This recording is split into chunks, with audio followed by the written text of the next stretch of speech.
বাবার সামনে মেয়েটাকে উলঙ্গ করে ধর্ষণ করা হলো, বাবায় প্রতিবাদ করার সাহস পায়নি, বিচার নাই। আরে স্বামীর সামনে স্ত্রীকে উলঙ্গ করে ধর্ষণ করা হলো, স্ত্রীর সামনে স্বামী প্রতিবাদ করার সুযোগ নাই, বিচার নাই।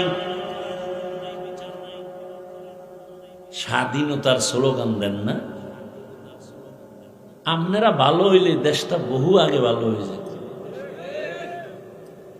বইয়ে রয়েছে দোয়া ইউনুস পরে ভোটের আগের রাত্রে কয় টাকা খামু আর পামু।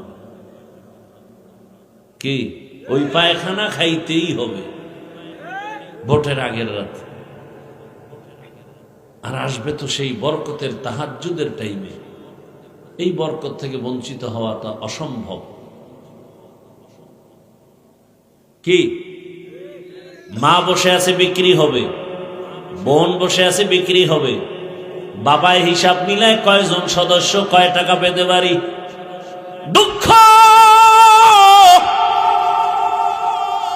একটা মুরগি যদি বড় মুরগি কিনো সেখানে ১,৫০০ টাকা চলে যায়, খাসি কিনো ২০,০০০ টাকা যায়, একটা গরু কিনো ১,০০,০০০ টাকা যায়। আশরাফুল মখলুক কি তুমি এতই দুর্বল? টাকা দিয়া পশু কিনা যায়, মানুষ কিনতে পারে না। আমাকে সোনার বাংলায় পারে, সব পারে, পারে না বলতে কিছু নাই। টাকায় তো পশু বিক্রি হয়, মানুষ বিক্রি হতে পারে না।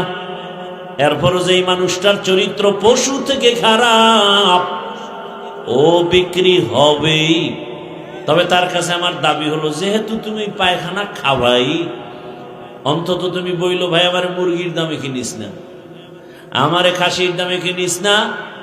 আমি যেহেতু একটা সুরাতে মানুষ ভিতরটা খারাপ হয় হোক, গরুর দামও কিনিস, অন্তত আমারে আলাদা একটা দাম দে, যাতে প্রমাণ হয় আমি আসলে পশু না। একটু আপডেট আছি পশুর থেকে। পশু কথা বলতে পারে না, বাকি আমি তো কথা বলতে পারি।